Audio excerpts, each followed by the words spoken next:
दोस्तों, आज पूरा देश राममय हो चुका है। क्या आप राम जी की पूरी कहानी जानते हैं? वो कैसे संसार में आए, कहां हैं उनके वंशज? वैसे तो भगवान राम का जन्म लाखों वर्ष पहले हुआ था, या फिर 5114 ईसा पूर्व क्या है? इसका रहस्य जानते हैं। युग की धारणा हमें पुराण और ज्योतिष में 3 तरह से मिलती है। पहली वह जिसमें एक युग लाखों वर्ष का होता है, और दूसरी वह जिसमें एक युग 5 वर्ष का होता है, और तीसरी वह जिसमें एक युग 1250 वर्ष का है। हम तीनों के मान से श्री राम के जन्म को समझने के बाद आधुनिक युग में हुए शोध को समझते हैं। पुराणों के अनुसार प्रभु श्री राम का जन्म त्रेता युग और द्वापर युग के संधिकाल में हुआ था। सतयुग लगभग 17,28,000 वर्ष और त्रेता युग 12,96,000 वर्ष, द्वापर युग 8,64,000 वर्ष और कलयुग 4,32,000 वर्ष का बताया गया है। कलयुग की शुरुआत 3102 ईसा पूर्व से हुआ था।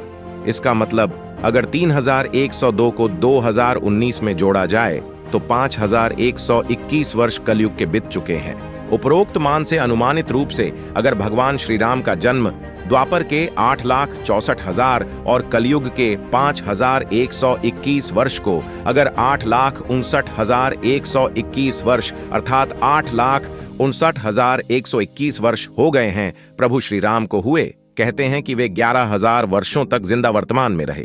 परंपरागत मान्यता अनुसार द्वापर युग के 8,64,000 वर्ष को प्रभु राम की वर्तमानता के 11,000 वर्ष को द्वापर युग के अंत से अब तक बीते 5,121 वर्ष कुल 8,80,111 वर्ष।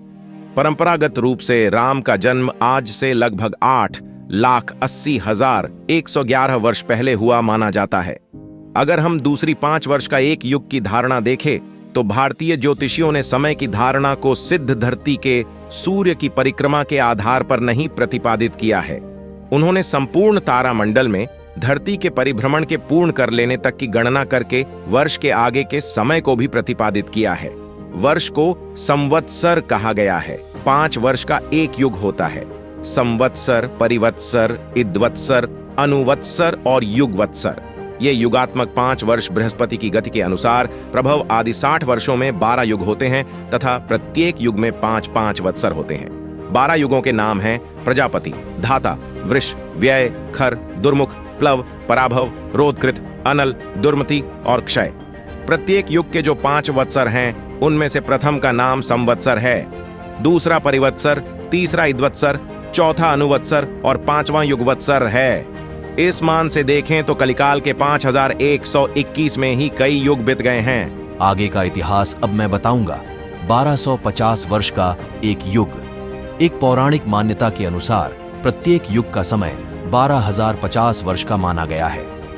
इस मान से चारों युग की एक चक्र 5,000 वर्षों में पूर्ण हो जाता है। यदि इस मान से देखें तो द्वापर और कलियुग के 2,500 वर्ष बीत चुके हैं। मतलब यह कि 2,500 वर्ष पूर्व श्री राम हुए थे क्या?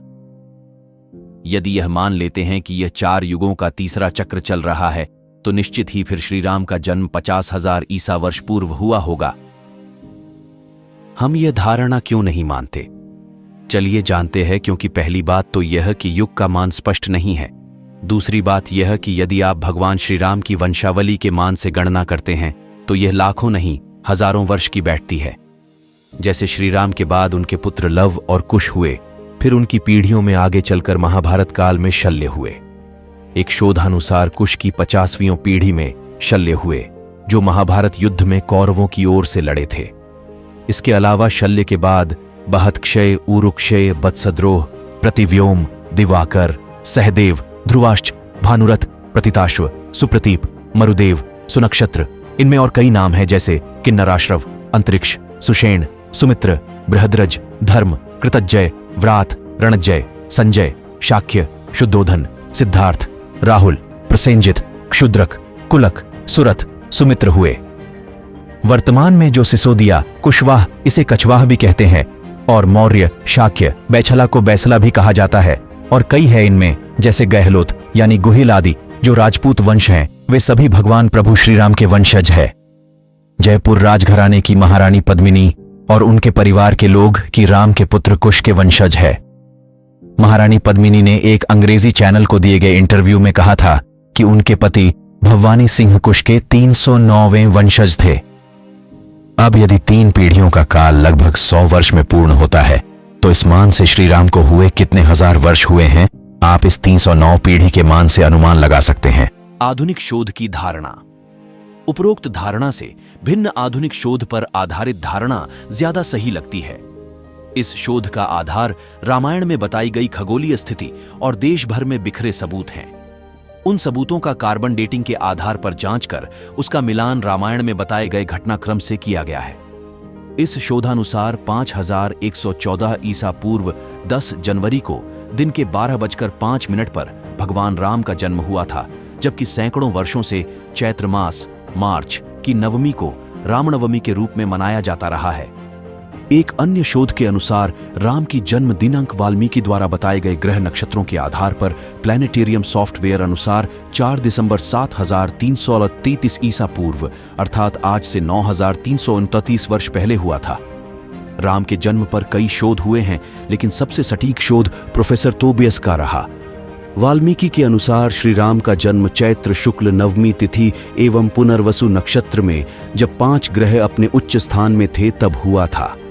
इस प्रकार सूर्य मेष में 10 डिग्री, मंगल मकर में 28 डिग्री, बृहस्पति कर्क में 5 डिग्री पर, शुक्र मीन में 27 डिग्री पर एवं शनि तुला राशि में 20 डिग्री पर था।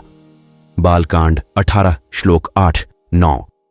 शोधकर्ता डॉ वर्तक पीवी वर्तक के अनुसार ऐसी स्थिति 7323 ईसा पूर्व दिसंबर में ही निर्मित हुई थी, लेकिन प्रोफेसर तोबेस के अनुसार जन्म के ग्रहों के विन्यास के आधार पर 10 जनवरी 5114 ईसा पूर्व हुआ था। उनके अनुसार ऐसी आकाशीय स्थिति तब भी बनी थी।